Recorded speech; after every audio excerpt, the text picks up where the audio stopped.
This just in, guys, the allies are taking over. What's up, everyone? Welcome to LoreGainz. My name is Alvin, and today we have Blue Steel allies versus Purple Steel mid-range. My good friend Leo will be on Purple Steel. And before we hop into this spicy gameplay, we're going to cover this deck list and talk about it just a little bit. And before we hop into the deck list, big shout out to my YouTube members. Appreciate you guys so much. And if you haven't already, sub to this channel. What are you waiting for? Smash that sub button. Appreciate the support, guys. Anyways, let's hop right into this deck list. We have a few one drops. The Happy, Olaf, and the Mulan. The Happy is going to pair up with the Mine. He's also an ally. The Mulan is there because we have run a few uninkables that we don't want to get stuck with doubles, like the Jasmine or the Doc or the Aladdin. And the Olaf is an ally and he has support. So you can boost one of your characters and help with removal. Tipo is also there to serve a similar function to the Mulan. You can ink away your uninkables, your doubles of Jasmine, Doc, Aladdin, or some big characters, even a Zeus. You don't really need it early game. It's me, one of the best 2-drops in the game. Chifu, quest for 3. This guy's a powerhouse. The Lawrence, one of the best 3 questers, or 3-cost 2 questers. He's a 4/4. And the Lil Jon. Okay, he's a bodyguard 2/4, which on your turn turns into an evasive. We can struggle with evasives, but that's why Lil Jon and Happy are here to save the day. The Madame Miriam is resist +1 to your Lady Klux. Also, whenever one of your characters receives damage on your opponent's turn, you deal 1 damage to an opposing character. Great way of dealing damage, pairs up really well with Tinkerbell or the Mine. The Aladdin 4-cost uninkable, he's a 2/4 that says whenever this character quests, you may play an ally character of 3 costs or less for free. We have a ton of targets. Also, when this guy's exerted, when Aladdin's exerted, your characters, ally characters, gain +1 strength. We have a Pluto as bodyguard. It's 1, 2, 3. 3 different bodyguards. Pluto, and we also have the Chimpo. We need the bodyguards because when Aladdin's swinging in or he's questing in, we want to protect him. Same with the Jasmine. If Jasmine's questing in, we want to protect her so that way we can redraw cards next turn. Cogsworth is also there to protect. So let's read off the Jasmine's ability. She says whenever this character quests, if you have no cards in hand, you draw cards equal to the amount of allies in play. If you have 3, you draw 3. You just have to have an empty hand. And that's the reason why I am running the Tipo and the Mulan so we don't get stuck with any clunky cards in hand. The Chimpo's a powerhouse. Oh my god, I love this guy. We need more Chimpos, honestly. I would get rid of the Pluto, throw in some more Chimpos. He's just awesome. He's awesome. The Kronk is probably be a Tinkerbell. I'm going to swap him out for another Tinkerbell, so we go to 3 Tinkerbells. Or we go to an extra Chimpo, we drop some Plutos, and I'm still tinkering with the list. But the Strength of Raging Fire and the Zeus are great for removal because we don't run a ton of character removal. And the 7 Dwarfs Mine pairs up really well with, of course, the Happy. You need to get rid of any evasive genies. You can ping the genie for 2, then challenging with the Happy. Then boom, just like that, genie gone. Anyways, having that said, if you have any suggestions, guys, let me know down in the comments. Any deck list suggestions or any cards that I don't have on here. I am always down to tinker with the list and play with the sauce. Anyways, having that said, let's hop straight into our gameplay. All right, here we go, guys. It is game time. Best of 2 at locals. Bring it on, Leo. We're on the drop. It starts off really well with the Turn of Box followers, and I hard mulligan for my 1-drops. I want to see a 1-drop, especially when you're going second. Definitely want to see a 1-drop because you don't want to fall behind in tempo. The magical word tempo. So he's going to quest in for 1, triggers the followers, draws a card, inks the snake, and plays double 1-drop. This is pretty scary because he can either crab stuff, fox stuff, or quest in and banish, draw a bunch of cards. We play the Mine. Big mistake. He has fox and he has crab, which can easily take out the Mine. So I regret playing this, and I do remember noticing that it was a misplay. It was a really bad idea. I should have played the Mulan instead. At least play out a character so we don't fall behind. And Mine would have been way better on turn 4, or when we have 4 inks, so we can play it and activate it in the same turn. All right, draw for turn. We have Happy, which can happily go into the Magic Broom. happily trade into the magic room, and that's exactly what we're gonna do. Lil Jon's gonna stay upright. We don't want to bodyguard him yet. We also have a Marion in hand and a Pluto. So we have a few options for turn 4. That's just gonna depend on what he does. I do like the Marion though. I like the Marion on turn 4 because if he decides to hit any of my characters, ping, deal damage to any of my allied characters, Marion can trigger and ping his characters back. So we're gonna leave everybody upright. I don't want to challenge, I don't want to questing yet. He's gonna play a Diablo, pays 1 for followers, and a Smee. Oh my lord. 1, 2, 3, 4, 5 characters and 6 lore, potentially. I'm gonna pay 4, play out the Pluto, we're gonna bodyguard. The cool thing about bodyguards is if he decides to challenge any of them, we're gonna deal damage back. And the more barriers, the more ally barriers we have, the more triggers off the main Marion. So we take out the rabbit, and Lil Jon's gonna quest because we're okay with him challenging into our Lil Jon. We can deal damage back. So quest in with Smee, Diablo, turn the box followers, maybe pop the followers because of the Marion effect. But he quested first before strengthening my Pluto.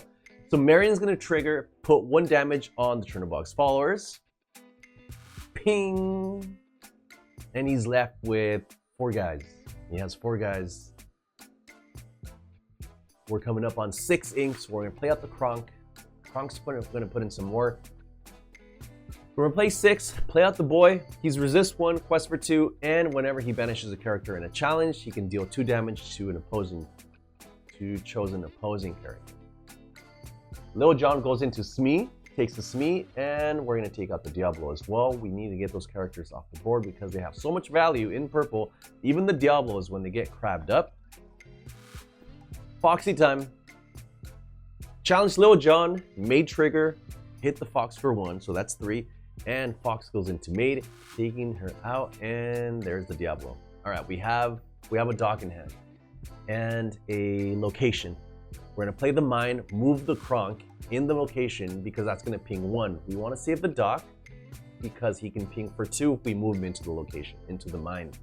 Pay 2, move the Kronk, and we're gonna quest in with Kronk, putting us at 3. Let's go. We're almost there, guys. We're almost to 5. 25% of the way there. Our hand's looking decent because we are running out. Jasmine's gonna be super, super clutch. Oh my goodness. Plays a crab, bounces a crab, plays a fox, takes my Kronk, just like that. Gaining lore for the 7 Dwarfs Mine, putting us at 4. And I think I'm pretty safe to quest in here. I think I'm pretty safe to quest in with the dock. We'll play the Happy. And the Jasmine, whenever she quests, you gain, or you draw 1 card for every ally character in play. Every ally character that you control. He's gonna play the Fox, and down comes the Tinkerbell. Oh, these Tinkerbell are scary, guys. Turn, putting us at 6, location lore. I think I should have waited here. Maybe I should wait and not quest with the... Actually, I don't know. What if he banishes my Jasmine? What do you guys think? Should I have quested or held back here? Because it's Tinkerbell time. And you know what that means. It means things are gonna die. Sorry, things are gonna get banished. Oh my goodness. Alright, we're gonna pass turn. I think I would have been okay questing it with the dock here. He's gonna get cooked regardless. Down comes the Tinkerbell. Tinkerbell is gonna challenge him to Jasmine, putting 2 damage on my dock, banishing dock, and at least we have a Tinkerbell. Right, guys? At least we have a Tinkerbell to fight back, and the mine we can move it into. And there's the Zeus. Never mind. Alright, we're cooked. Just like that, the tables have turned, guys. He plays the snake, bounces back. I was planning on banishing the Tinkerbell with the Dwarf's Mine. So that was a really good move. Very good move, Leo. I respect that very much. We're going to play the Aladdin. Remember, the Aladdin says quest for 2. And whenever you quest, you can play an ally character of 3 costs or less for free. Plus, your ally characters gain 1 strength when he's exerted. Decent. Decent. He's probably not gonna last in the deck very long. I wasn't a big fan. I wasn't a big fan of just being an inkable. I'd rather have an inkable and something else to play on for, but yeah, we'll see. We're gonna play around with stuff, guys. A lot of things on the board. He's at 11 lore, so he's pushing for a lot. We don't really have a way of dealing with this board too well. We're gonna play a strength. Actually, we have a strength. We're gonna play a strength. Good thing we quested with Aladdin, because we saved that ink from the Tipo from playing him, and we can hard cast both of the strengths, taking both of his characters, leaving him with only a rabbit in play. And maybe I could have done without challenging the snake. Maybe I could have quested instead, putting me at 13 lore. At this point, we kind of have to push the lore. Try to race him. There's the Elsa. Elsa's going to take out Rabbit into Lawrence, takes 0 damage because Lawrence has damage, and Elsa into Tipo. But they do have +1 strength, so Tipo has 2 strength, and Lawrence has 1 strength because of the Aladdin. So both allies slap with me down and say, "What's up? Handle my board, or else I win." 1 card, we're top decking. Cheers, we got my green juice today, guys. Miss LoreGainz made me some really healthy, delicious green juice. All right, we're cooked. We're gonna Zeus the Tink away because we're triggered. Because we are triggered, and there's not much we can do. I think I drew into a strength. I think I have a strength in hand, and that's not really doing much. Maybe I could have hit the Smee instead, but yeah, I don't think there's any way, shape or form out of this one, guys. We're so cooked. Leo, this is your game. You got this. He's gonna challenge into Aladdin. Quest in with Smee, putting him at 17, paying 2, bounces me, replays me, boom shakalaka. Pete to seal the deal, and that is GG's. We got one more game, guys. We got this. Come on, allies. Gotta step up to the plate, and no 1-drop. All right. Can we win without the 1-drop? Let's stick around and find out, guys. On turn 2, we have a really good, oh my goodness, we have a dock. We have another dock in hand. I had to play something. I don't have a 1-drop, I don't have a 2-drop. I had to play the dock, plus he's an inkable. We don't even want him in hand. At least we have a really good 3-drop. We're gonna ink away the Chifu, play out a Lawrence. This guy's good. Lawrence is gonna really hold down the fort. We also have the Maid Marian in hand, which can deal damage, strength. For the Lawrence can single strength next turn and deal 3 damage. Because we have a lot of options to play, a lot of characters to play on 4. All right, here's the library. He can gain a ton of advantage off the library, but I think we have to take care of his Smee first. Following turn, we have a Pluto to deal with his location. So we're gonna strength away the Smee, ink away the Marian, and we're gonna play out a Pluto. Pluto plus Lawrence is exactly enough to take away the library. And like I said, we don't want that library to survive because he gets way too many pluses off of it. Moves the Crow into the library, bumps into the Lawrence, draws 2 cards, just like that. And looks like our guys are safe. I think our guys are safe for now. So they're gonna keep their strength so we can handle that library. We have a dock and we have a Chimpo in hand. Chimpo is such a powerhouse, guys.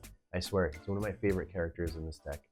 We're gonna play out the Chimpo, Pluto, Lawrence into location, dock quest for 1. What's up? Try to get over my 7 willpower, dude. Plays out the Magic Broom, pays to play a rabbit, and passes turn. All right, we're in a decent spot. We're only at 1 lore, but we can pick up pretty quick. We're gonna pay 2, play another dock, draw 2 cards. Our board is wide. Our board is very, very wide. We pay 2, move the dock, banish the broom, and everything's gonna quest in. We're feeling safe, we're feeling good. We're putting us at 6. We have 1 card in hand, which is a Smee. And he has the potential to sing a Strength or a Zeus. And there's a Zeus. He's gonna hit our Lawrence. He wants to stop our LoreGainz. Plays a goat and hits the mine for 3. Okay, pass turn, we're gonna gain 1 lore. We have a lot of beefy characters. We top deck into a Maid Marian, I believe. I'm gonna pay for it, play the Maid. So our bodyguards are protected. Our bodyguards are protected. If he deals any damage to our bodyguards, we can ping back with the Maid's ability. Quest in with everything. We have to take the Pete. I just wanted to get that extra character off the board, extra stinger off the board. And it can get bounced. So Pete's a big threat. And just like that, takes out the Maid, plays a Tinkerbell, and oh my goodness. Goat into the bodyguard. Pluto only takes 1 damage, and Calhoun into the location. Just like that, guys. We're behind ropes right now. We're against the ropes. We're in a tough spot, really tough spot. We're gonna play out the Jasmine. Hopefully we can clutch out some draws with this Jasmine, protect with the Chempo, and keep putting on pressure the following turn. And I know we have an Inkable in hand, so I think we can play out that card. I think it's a 2-drop, 3-drop. Anyway, plays out a crab. This is looking a little scary. Coming up on our turn, we're gonna play 3, 4, 5 for a Cogsworth. Ink the Smee, quest in with the Jasmine. We're gonna draw 1, 2, and 3. Jasmine's so good, guys. She's so good. Playing out the Smee, and I think we have to go full on quest. Okay, yeah, we're gonna challenge the Tinkerbell, which makes a lot of sense. We don't want that Tinkerbell getting mega value off of her ping ability, do we? Or could we have been okay with letting her live? It does have a lot of crabs though. Calhoun into Chempo, and we were talking about this. I think it would have been better to challenge with somebody else and leave the Calhoun, so that way more characters survive. All right, what are you gonna do? Questing with the goat, putting him at 13. We're at 12 lore, and we're just gonna dump our hand here. We have a lot of small characters. We're gonna play 1, 2, 3 for the Lawrence, 2 more for the Happy and the Olaf. Everybody's gonna quest in. I'm okay questing with the Cogsworth as well. Putting him on Gotta Have It, guys. Putting him on Gotta Have It. Elsa comes down. There's no math that we can do here that gets him out of this one, so I think we got it. That is GG's. Oh my goodness, we clutched it out. That was a crazy game. GG's, Leo. That was an awesome game. Thank you so much for letting me record it so we can scope out all the misplays, all the shenanigans here, guys. Thanks for tuning in today. Appreciate you all. Shout out to you. You guys are the best, the MVPs. Catch you next time.